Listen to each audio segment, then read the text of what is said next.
이스라엘 신앙의 마지막 보루라고 할 수 있는 남유다, 그 남유다의 수도인 예루살렘이 바벨론에 의해서 함락이 됩니다. 바벨론의 왕이었던 느부갓네살 왕은 예루살렘 안에 있던 왕족 또는 귀족들 가운데 몇 사람을 포로로 데려가는데요. 여러분, 성경은요, 포로로 잡혀가는 사람들의 자격 조건을 말하고 있어요. 아무나 포로로 잡혀가는 것이 아니라 포로로 잡혀가는 사람의 자격이 있습니다.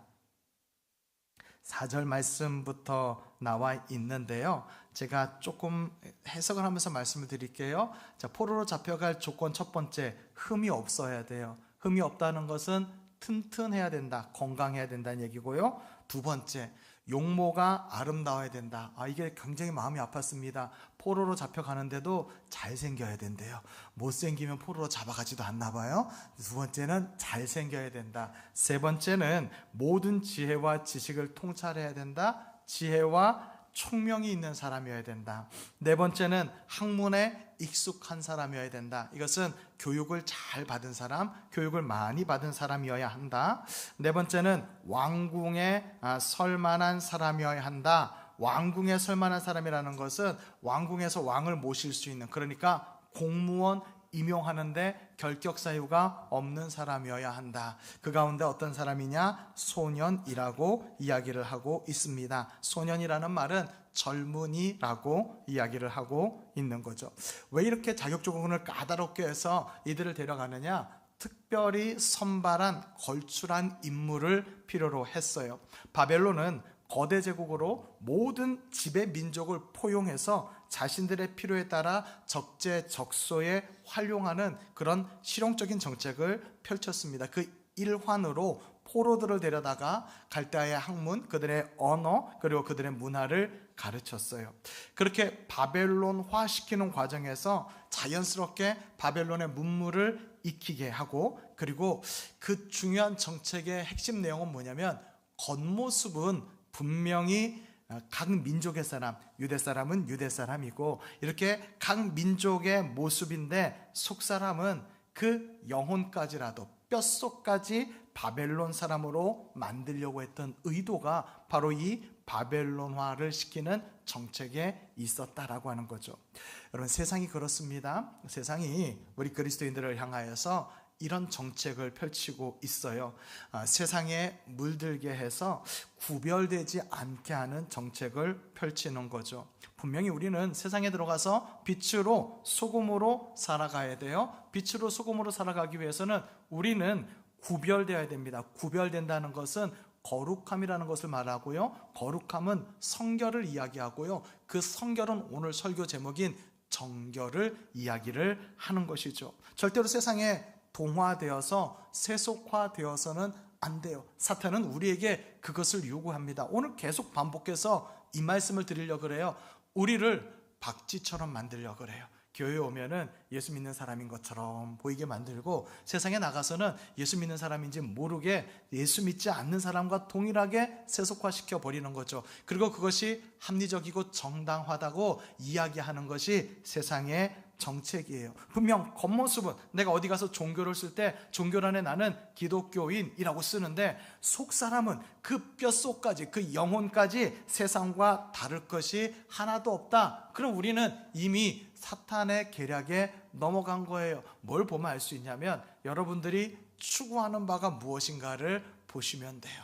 여러분들이 간절히 소망하는 것이 정말 하나님 나라인가? 이 땅에서 하나님의 다스림을 받고 내가 어떤 어려움과 어떤 환난에 처해 있어도 괜찮아, 이것이 끝이 아니기 때문에 나에겐 하나님 나라가 있어 라고 한다면 그는 하나님의 백성인데요, 여전히 세상에 나가서 명예를 추구하고 권력을 추구하고 물질을 추구하고 건강을 추구하고 세상의 그 어떤 것들을 추구하고 있다면, 분명 우리는 예수 믿는 사람이라고 말을 하는데, 하나님의 백성이라고 말을 하는데, 근데 우리 속 사람은 뼛속까지, 영혼 깊은 곳까지 세속화되어 있다라고 하는 것을 깨달아야 한다는 거죠. 이 바벨론이 이 포로로 잡아온 그 포로들을 바벨론화 시키는 그 과정 가운데 하나가 많은 것이 있어요. 교육도 시키고요, 언어도 바꾸고요, 의복도 바꾸고 많은 걸 바꾸는데, 그 과정 가운데 한 가지가 음식입니다. 이제는 뭐 많이 세계화가 되었죠. 이제 오늘도 제가 잠깐 뉴스를 보니까요, 뭐 난리도 아니래요. 공항에 하루에 뭐 22만 명, 하루에 22만 명이 몰려들어서 뭐 공항이 북새통이라고 이야기를 해요. 이제는 뭐 외국에 나가는 것이 뭐 그리 대단한 일도 아니에요. 란수 집사님, 권사님도 외국에 다녔다가 오셨잖아요. 여러분 이제 외국에 나가서 외국의 문물, 외국의 문화 만나는 거는 특별한 것은 아니지만, 근데 아직도 우리가 안 되는 게 있어요. 뭐냐면은 외국에 나가서 그 나라의 음식을 먹을 때 그 나라의 독특한 향신료가 있어요. 예, 그게 걔네들만 있는가 했더니 우리도 있대요. 우리도 모르는 사이에 우리가 김치를 열심히 먹으면요, 거기에 마늘 냄새가 난대네요. 저는 잘 몰랐는데, 그래서 외국인들이 우리를 만나면 우리한테서 마늘 냄새가 난대요. 혹시 자신에게 마늘 냄새가 나시는 분? 아무도 없을 거예요. 이게 무서운 거예요. 나는 모르는데 나에게서 그게 자연스럽게 스며들어 나오는 거예요. 바벨론이 왜 음식 문화를 경험하게 하느냐? 그 민감한 음식의 문제에서부터 바벨론화 시켜서 그들이 그 속에서부터 바벨론 사람이라는 것을 깨닫게 만들려고 하는 거예요. 그래서 왕이 그들이 먹을 음식과 포도주를 직접 지정하여 줍니다. 문헌에 의하면은 왕의 군대는요, 고기를 제공받는데, 그들이 제공받는 그 고기는 바벨론 신전에, 이제 그 바벨론의 신 이름이 마르둑이거든요. 그 신전에 바쳐진 고기의 일부였다고 해요. 그 당시 사람들은요, 신전 제사 드리는데 바쳐진 그 일부의 고기는 전부를 대표한다고 생각해요. 그러니까 뭐 고린도전서에 나와 있는 우상의 제물에 바친 그 제물들, 이 모든 것들을 다 포함해서 우리가 기억해야 될 게 뭐냐면은, 물론 신전에 올라갔다가 저작거리로 내려오는 것도 있겠지만은, 짐승을 잡으면, 소 한 마리를 잡으면 그 소 한 마리 전체를 저 위에다 올려드리는 것이 아니라 그 중에 일부를 제사상에다 올리면 나머지 전체가 그 제사상에 올라간 것과 동일하다고 그 당시 사람들은 보는 거죠. 문제는 뭐냐면은 그 고기를 먹을 때예요. 그 고기가 그 왕의 군대에게도 제공되어졌지만은, 자연스럽게 그 고기는 왕의 궁중에서 일하는 공무원들에게 그 고기가 제공되어졌어요. 관료들은 그 고기를 먹음으로써 어떤 생각을 하느냐? 자기도 인식하지 않고 자기도 의식하지 않은 사이에 바벨론의 신을 인정하게 되어지는 거예요.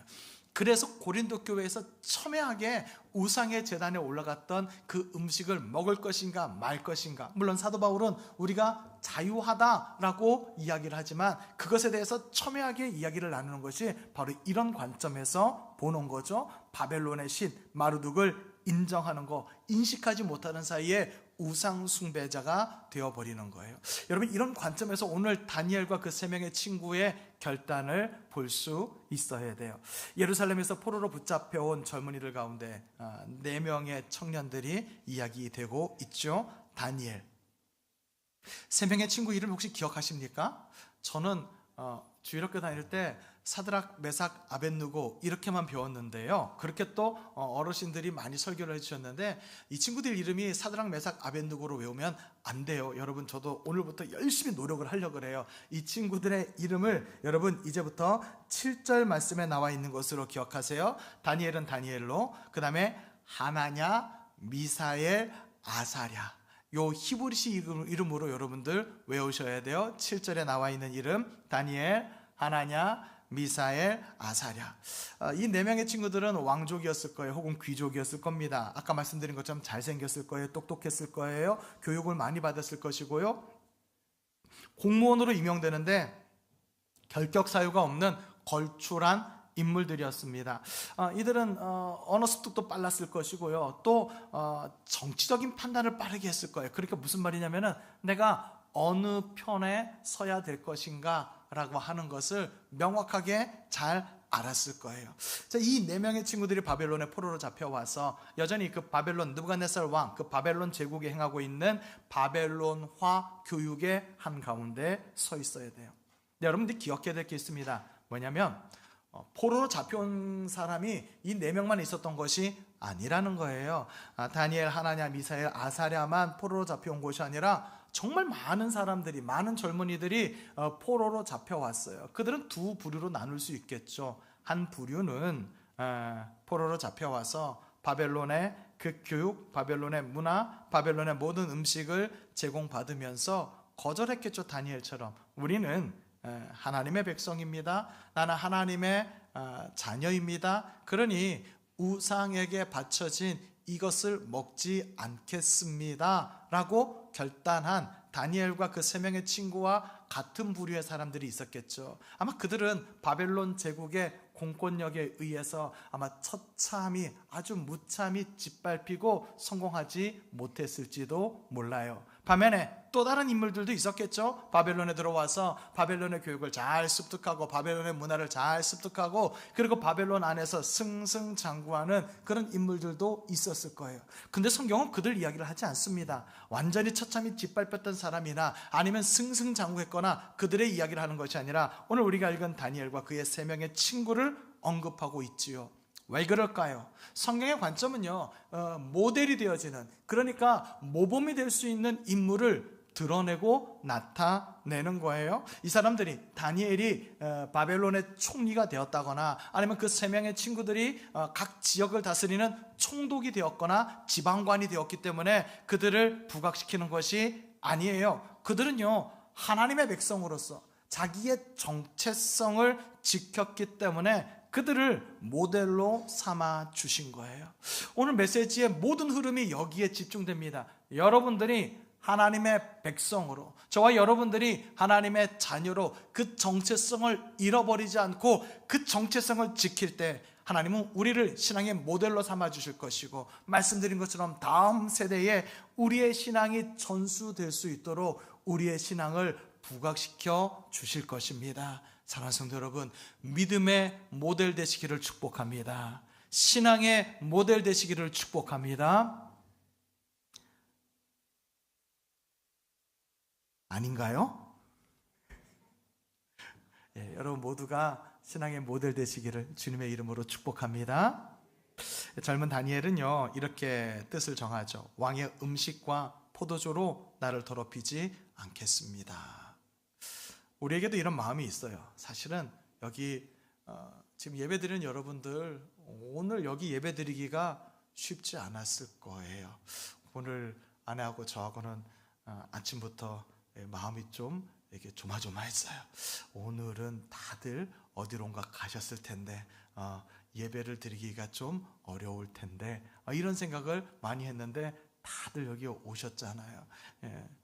우리 지휘자님께서 오늘 반주를 해주셨는데 우리 지휘자님의 헤어스타일이 바뀌었잖아요. 일부 예배를 드리는데 일부 예배 시간에 딱 저기 이제 피아노에 앉으셨는데 저는 이제 옆모습 뒷모습밖에 안 보이잖아요. 저기 앉아있는 아내한테 물어봤어요. 새신자가 반주자에 앉았다고. 새신자가 피아노 누구냐고. 그랬더니 아내가 이렇게 보더니 지휘자라고 설명해 주더라고요.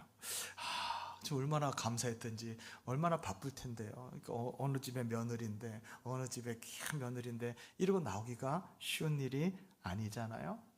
여러분들은 모두 지금 믿음의 결단을 하고 여기 오신 거예요. 신앙의 결단을 하고 여기 오셨어요. 내가 하나님의 백성이니 어떤 명절이 있던 어떤 연휴가 있던 나는 예배자로 서겠노라고 결단하고 왔어요. 근데 문제는요, 나는 결단했는데 세상은 나를 그냥 두지 않는다는 거예요. 나는 하나님의 자녀로 결정하고 마음을 정했는데 세상은 우리를 다른 존재로 결정해 버린다는 거예요. 여러분 아까 보았던 7절 말씀을 한번 같이 보면 좋겠습니다. 7절 말씀에 보면은요, 환관장이 그들의 이름을 고쳤다라고 되어져 있죠. 그리고 다니엘은 벨드사살이라고 하고, 하나냐는 사드락이라고 하고, 미사엘은 메삭이라 하고, 아사랴는 아벳느고라고 하였더라. 여러분 여기 하고 하였더라 이렇게 나와 있는 이것을 여러분들이 주목하세요. 조금 이따 말씀드릴게요. 자, 이름을 이렇게 바꾼 것은요, 세상이, 환관장이 이들의 정체성을 결정해 주는 거예요. 자, 다니엘이라고 하는 이름의 뜻은요, 하나님은 나의 심판자이십니다 라는 뜻인데, 하나님에 대한 신앙의 이름인데, 벨드사살이라고 하는 이름은요, 그 벨은 바벨론의 신인 마르둑을 얘기해요. 마르둑이 그의 생명을 보호할 것이다. 하나님이 나의 심판자이신데 하나님을 싹 빼버리고 마르둑이 나의 생명을 보호한다라고 마르두게 사람으로 만들어버려요. 이름을. 하나냐라고 하는 이름은요, 여호와는 은혜로우시다라는 이름인데, 사드락, 이 사드락은요 달의 신, 월신을 경배하는 자, 그러니까 우상 숭배자로 만들어 버리는 거예요, 이름으로. 미사엘은 누가 하나님과 같으냐라고 하는 신앙 고백의 이름인데, 메삭으로 바꿔서 포도주의 여신에게 몸을 바친 자라고 얘기를 하는 거예요.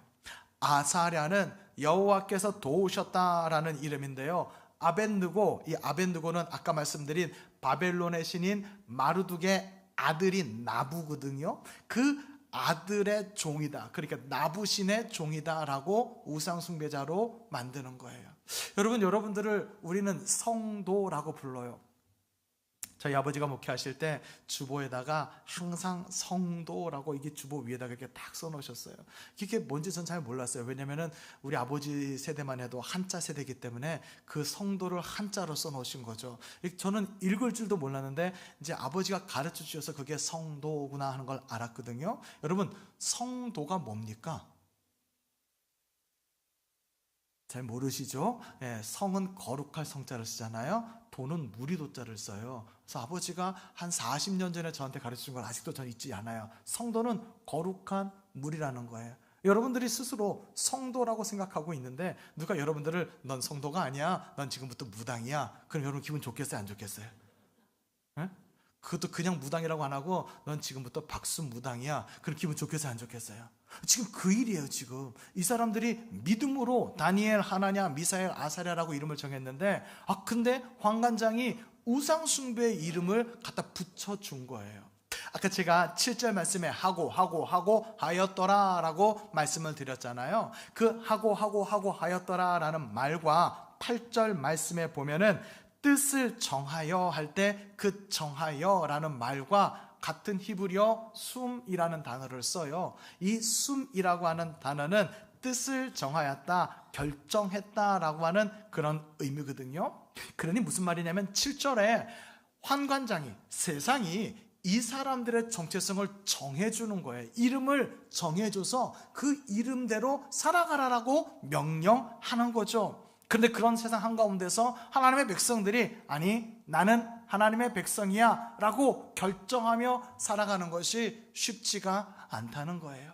이런 이야기죠. 여러분들이 하나님의 백성이고 성도이고 여러분들이 하나님의 자녀인 걸 잘 알고 있는데, 세상에 나갔는데요, 회사에서 말하는 거예요. 야, 너 교회에 가서만 하나님 백성해. 여기 회사 왔으니까 넌 회사원이야. 너무 합리적이지 않습니까? 아니 너무 당연하지 않습니까? 그리고 여러분 그렇게 당연하게 익숙하게 여러분 들어오지 않았습니까?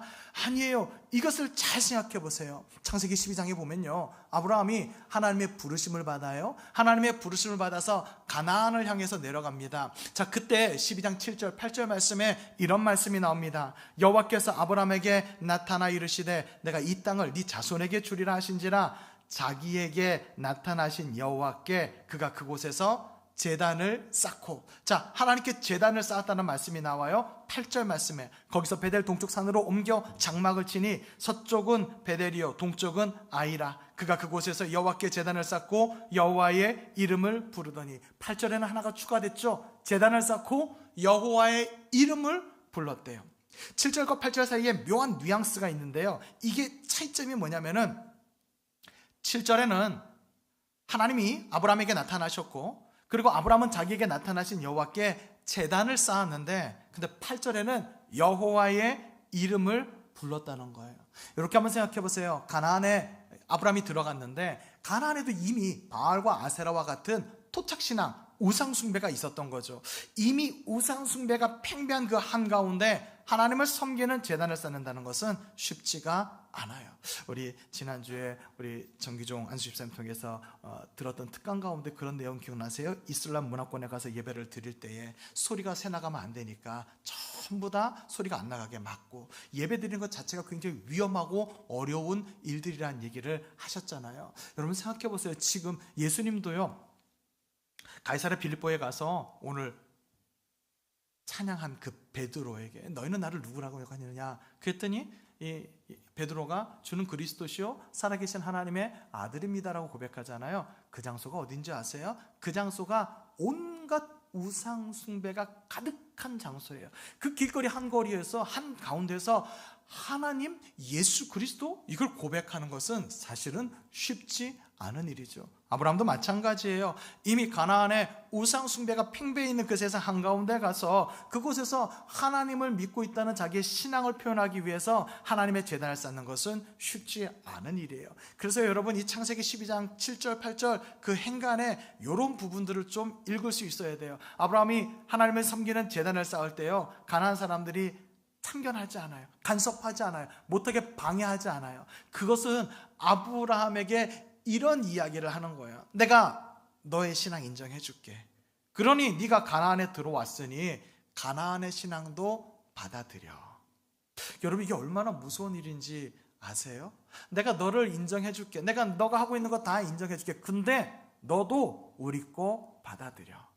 근데 8절에 아브라함이 여호와의 이름을 불렀다라고 하잖아요. 그러니까 아브라함에게 보이든 보이지 않던 간접적인 그런 어떤 그 무건의 압력이 있을 때 아브라함이 이렇게 결단하는 거예요. 정말 내 신앙을 인정해줘? 정말로 내가 하나님 믿는 거 인정해줘? 그러면 너희들의 신앙을 나에게 강요하지만 나는 유일신 하나님만 믿어. 나의 신은 하나님밖에 없어.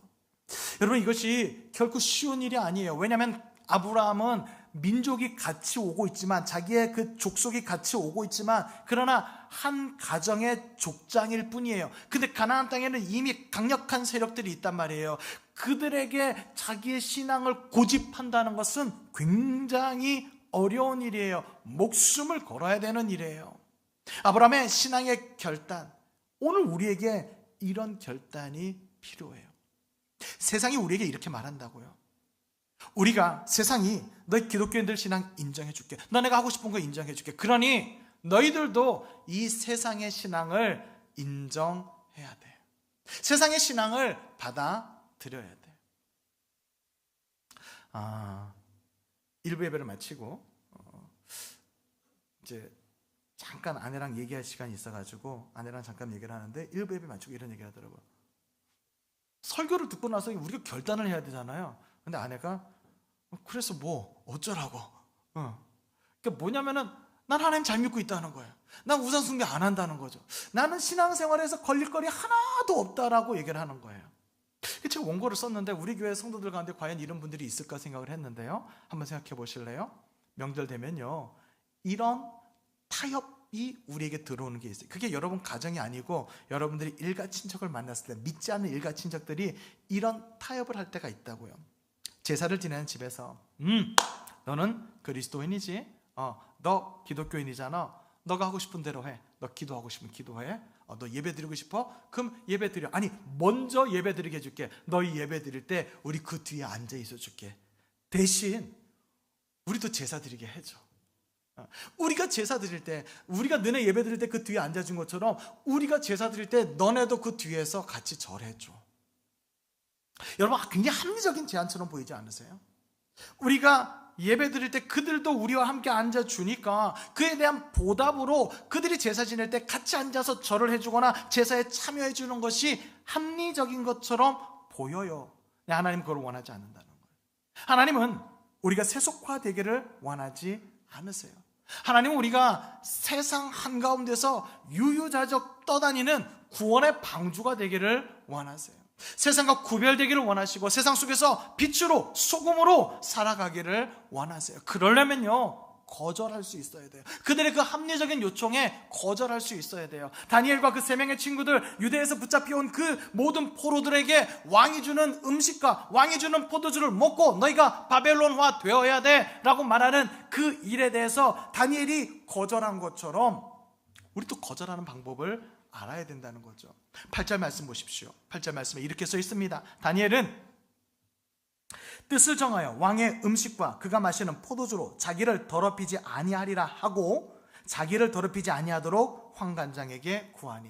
여러분, 성경이 너무 어려워요. 너무 어려워요. 문법을 잘 읽히셔야 됩니다. 다니엘은 뜻을 정하여, 다니엘이 어떻게 뜻을 정했냐면은 왕의 음식 그리고 왕이 마시는 포도주 그거 내가 먹고 내 몸을 더럽히지 않겠어 라고 뜻을 정한 거예요. 여기까지는 자기 스스로 뜻을 정한 거예요. 그리고 환관장에게 나를 더럽히지 않게 해주십시오 라고 부탁한 거죠. 쉬운 성경은 이렇게 나와 있습니다. 다니엘은 왕이 준 음식과 포도주로 자기를 더럽히지 않게 해달라고 환관장에게 부탁하였습니다. 환관장에게 이렇게 얘기하는 거죠. 당신이 우리의 이름을 사드락, 메삭, 아벳느고, 벨드사살, 우리를 우상 숭배자로 우리의 이름을 정해줬지만 그럼에도 불구하고 우리는 하나님의 백성입니다. 우리는 그렇게 마음을 정했습니다. 우리가 우리의 신앙의 정체성을 지킬 수 있도록 우리를 좀 도와주십시오. 다니엘은 환관장에게 정중하게 부탁했어요.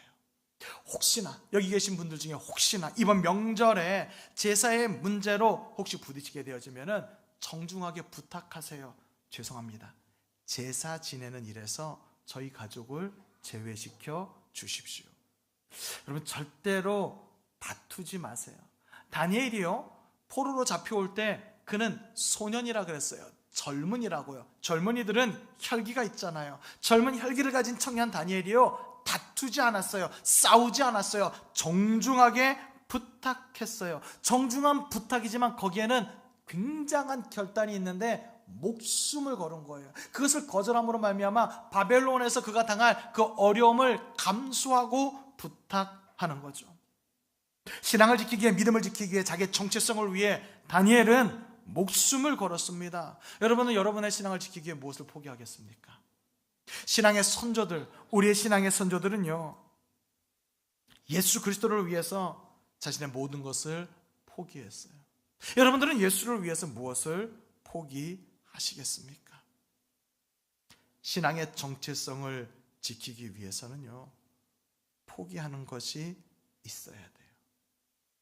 포기하는 인생이 지는 인생, 루저처럼 보일지 모르겠지만 하나님은요, 포기하는 우리를 그냥 두지 않으세요. 하나님은 헤세드의 은혜를 우리에게 베푸세요.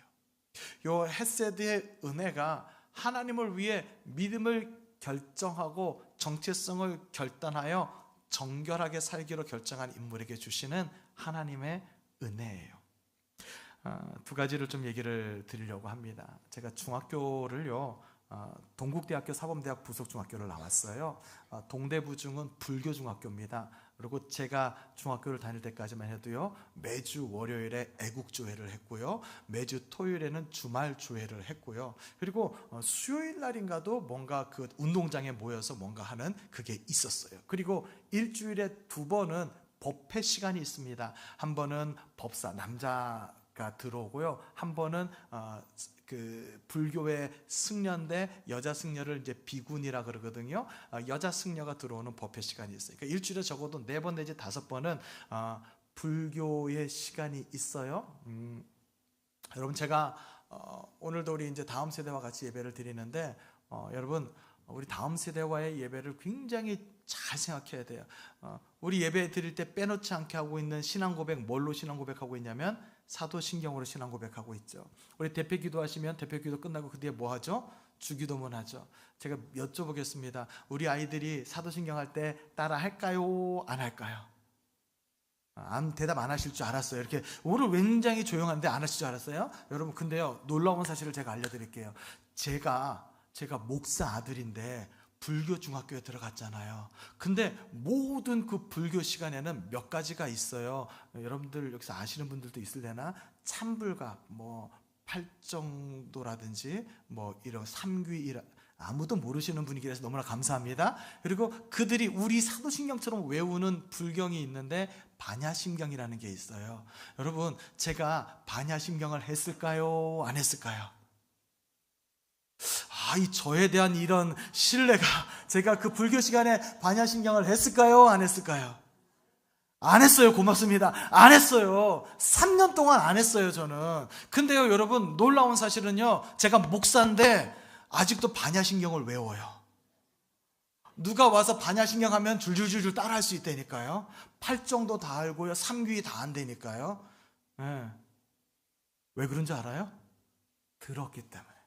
아이들을 예배 시간에 데려와야 될 이유가 여기 있어요. 다음 세대를 예배 시간에 데려와야 될 이유가 여기 있어요. 여러분, 이 아이들이요, 어렸을 때 주일학교 다닐 때, 중고등학교 때 열심히 교회 나와서 앉아가지고 듣는지 안 듣는지 모르고 막 답답하잖아요. 쟤네들이 들어요. 그리고 쟤네들이 어느 순간 그들이 변화되어야 할 때 그 사도신경이, 그리고 그 주기도문이, 그리고 그 십계명이, 그들이 외웠던 들었던 하나님의 말씀이 그들을 변화시킬 수가 있다는 거예요. 여러분, 이런 신앙의 전수가 우리 헤브론 교회 있기를 축복합니다. 자, 근데요, 두 개를 얘기하려고 그래요. 법회 시간이었는데요, 그 법회 시간에 아까 말씀드린 그 반야신경을 외울 때 그냥 안 외워요. 저희 반에 한 70명 정도 있었는데 70명이 전부 다 손을 모으고 합장을 하고 반야신경을 외운단 말이에요. 그 70명 가운데 유일하게 한 명이 합장을 안 한 거예요. 누가 안 했어요? 제가 했어요. 제가. 그 사람이 저예요. 제가 유일하게 합장을 안 했는데 이 비구니 승려이시, 이름도 안 잊어버려요. 그분의 이름이 묘주 스님이에요. 묘주 스님. 30몇 년, 40년 가까이 지났는데 그 이름도 안 잊어버리잖아요. 그분이, 비구니 스님이 이 혈기왕성한 청년, 13살, 14살 된 저 박대욱. 근데 제가 그때요, 얼마나 내성적이고 부끄러움이 많았냐면은, 그때 저를 알았던 사람이 저를 보고 깜짝 놀래요. 박대웅 목사가 저렇게 강단에서 설교할 줄 몰랐다고. 왜냐하면 앞에만 서면 눈물을 흘렸어요. 너무너무 부끄럽고 창피해서 얼굴이 빨개지고 울었어요. 근데 그런 박대웅에게 이 비구니 스님이 와서 손을 착 모아주는 거예요. 제 손을 잡고 그 부드러운 손으로 제 손을 모아주는 거예요. 그럼 제가 이 손을 이렇게 모으고 있어야 될까요? 손을 내려야 될까요? 그랬을까요? 제 마음에 이렇게 말할 수도 있잖아요. 하나님, 나 지금 합장한 거 아니고 기도하려고 손 모은 거예요. 하나님, 저 69명이 다 반야신경을 외우고 있어도 나는 하나님, 엘리야처럼 여기서 하나님께 기도하고 이럴 수 있잖아요. 근데 그 젊은 소년 박대욱에게는 이것이 굉장히 비겁한 변명처럼 느껴졌어요. 그래서 손을 내렸어요. 그러면 이제 괜찮아야 되잖아요. 근데 이 묘주 스님께서 교실을 한 바퀴를 삥 돌더니 다시 내 옆으로 오시는 거예요. 그리고 다시 내 손을 탁 잡으시더니 내 손을 다시 탁 모으시는 거예요. 어떻게 했을까요? 다시 내렸죠. 여러분, 반야신경은 반드시 끝나는 시간이 있어요. 계속 승려와 저의 기싸움이 있었던 거죠. 손을 모아주면 내리고, 그럼 이분은 한 바퀴 빙 돌고 다시 돌아와서 제 손을 모아주고. 근데요, 놀라운 사실은 그렇게 몇 번의 기싸움 후에 우리 반이 한 70명 됐고요, 반이 한 15개 반 정도 됐으니까 전교생이 우리 학년이 한 1000명 정도 됐거든요. 그 중에 목사들이 저 혼자였던 것 같아요. 중학교 때 한문 선생님이 제 별명을 목사라고 지어줬어요. 왜 목사라고 지어졌냐면은, 물론 목사들인 건 알고 있었지만은 왜 그렇게 지어졌냐면, 너 안경 썼잖아, 눈목자 넉사자 써가지고 넌 눈이 4개야 그러면서 목사라고 이름을 지어주셨거든요. 그때 이후로는 누구도 건드리지 않아요. 아무도 그 법회 시간에 제가 뭘 하고 있든지 소란만 피우지 않으면은 건드리지를 않아요. 또 한 가지 사건이 있었어요. 여러분, 이제 제가 목사들이라는 거를 전교생이 다 알아요. 근데 이제 중요한 거는, 그때만 해도 이제 도시락을 싸가지고 갔거든요. 점심시간에 도시락을 탁 내놓고, 기억나시죠? 책상 탁 돌려가지고 4명이 탁 모여가지고 밥을 먹고 막 그랬던 거 기억나시죠? 도시락을 딱 끓여놓고 밥을 먹어야 되는데, 불교 중학교라니까요. 거기는 불교가 대세예요. 그렇죠? 자, 거기서 제가 뭘 해야 돼요? 여러분, 어떻게 해야 될까요? 이건 똑같아요. 여러분, 오늘 끝나고 고향 가시는 분들 고속도로 휴게소 가가지고 사람들 엄청나게 많아. 빨리 밥 먹고 일어나기를 원하는데, 밥을 딱 받아서 식판을 딱 놓고 손을 딱 모고 간절한 마음으로 감사의 기도를 해야 될까요? 눈만 꿈뻑해야 될까요? 웃으시는 분들은 다 경험이 있으신 분들이에요. 뭘 어떻게 했는지 알만한 분들이에요. 그때 제게 굉장히 큰 갈등이었어요. 왜냐하면 모두가 저를 주목하고 있었거든요. 점심시간에 이 도시락을 놓고 내가 기도할 것인가 말 것인가 결단을 해야 되거든요. 어떻게 결정할 것인가 굉장히 고민됐어요. 중학생 박대욱은요, 손을 모으고 두 눈을 감고 기도했어요. 여러분, 그러면 하나님의 은혜가 임해서 주변의 아이들이 다 그중에 교회 다니는 애들 되게 많았거든요. 다 감동받을 줄 알았는데 아니더라고요. 도시락 숨기고 막 웃고 깔깔거리고 쟤 기도한다 그러고, 나 기도하고 있는데 들리게 막 쟤 기도하고 있는데 막 그러면서 막 웃기더라고요. 그때요, 굉장히 부끄러웠어요. 제가 내성적이라고 말씀드렸잖아요. 이거는요, 엄청 저에게는 정말 목숨을 거는 것 같은 엄청난 일이었거든요. 근데 그때 아버지가 그 당시 그 기독교 잡지가 많이 있었는데 그 중에 하나 기독교 잡지를 사주신 그 책에 재밌는 이야기가 있었어요. 한국전쟁, 6.25 전쟁이 끝나고 그리고 이제 어느 초등학교에서 소풍을 갔는데 그때 한 아이가 김밥 도시락을 싸가지고 갔는데 이제 전부 다 이렇게 쭉 둘러앉아가지고 김밥을 먹느라고 김밥을 다 내놓고 이제 야 신나다 맛있겠다 너는 무슨 김밥이다 그러고 얘기를 하고 있는데 이 아이는 하나님을 열심히 믿었던 아이예요. 이제 이 아이가 거기서 손을 모으고 기도를 하는데 눈만 껌뻑한 게 아니에요. 열심히 간절히 기도를 했어요. 어떤 일이 일어났을까요? 동네 강아지가 와서 그 도시락을 물고 가버린 거예요. 나 기도 끝나고 보니까 강아지가 저 앞에 도시락을 물고 저길 가고 있는 거예요. 얼마나 속상했겠어요. 감사하다고 기도했는데 근데 옆에 있는 친구들이 아무도 안 말리고 계속 깔깔거리고 웃기만 있는 거예요. 그러니까 이 아이가 일어나서 그 강아지에게 도시락을 뺏으려고 그 강아지를 쫓아가는데 뒤에서 와르르르르 토사가 무너지면서 그러면서 거기 있던 아이들이 다쳤다는 그런 간증의 글을 그 기독교 잡지에서 봤어요. 그러니 제가 얼마나 결단을 열심히 했겠어요. 나는 기도해야 돼. 무슨 일이 있어도 도시락이 뺏겨도 기도해야 돼. 여러분 그게 몇 번 지나니까요 그 불교 중학교 그곳에서 아이들이 친구들이 저를 인정해 주더라고요. 쟤는 역시 목사야. 그리고 인정해 주더라고요. 여러분 9절 말씀에 보면요 하나님이 다니엘로 하여금 환관장에게 은혜와 긍휼을 얻게 하신지라. 뜻을 정한 다니엘을 위해서 하나님께서 환관장에게 은혜와 긍휼을 얻게 하세요. 우리가 잘 알고 있는 시편 23편에 보면요 내 평생에 선하심과 인자하심이 반드시 나를 따르리니 내가 여호와의 집에 영원히 살리로라 라는 고백이 있어요. 다윗은 내 평생에 하나님의 선하심과 인자하심이 반드시 나를 따른다라고 고백을 하고 있어요. 다윗의 이 고백은 하나님의 선하심과 사랑하심이 내가 죽는 날까지 나와 함께 하실 것이 틀림없습니다. 왜냐하면 하나님이 내 목자이고 나는 하나님의 양이기 때문에 나는 내 정체성을 분명히 합니다 라고 했을 때 하나님의 은혜가 임했다는 거예요. 시편 23편에 나와 있는 그 인자하심을 히브리어로 헤세드라고 말을 하는데요 그것이 9절 말씀에 나와 있는 환관장에게 얻은 은혜 헤세드와 동일한 단어예요. 하나님의 백성으로서 정체성을 지키기 위해 뜻을 정한 하나님의 백성을 하나님께서 그냥 두지 않으신다는 거예요. 여러분들이 하나님의 백성이십니까? 여러분들이 정말 하나님의 자녀입니까? 여러분들이 정말 하나님을 목자로 여기고 여러분들이 하나님의 양으로 살아가십니까? 여러분들이 그런 결단을 하고 모든 것들을 포기하고 모든 것들을 내려놓으면 하나님의 은혜, 헤세드의 은혜가 하나님의 백성에게 임하게 되는 줄로 믿으시기 바랍니다. 정결이라고 하는 것은 깨끗함을 말하는 거예요. 깨끗함은 우리 교단의 명칭과 동일한 성결이고요 그 성결은 거룩함을 말합니다. 거룩함이란 구별됨을 말해요.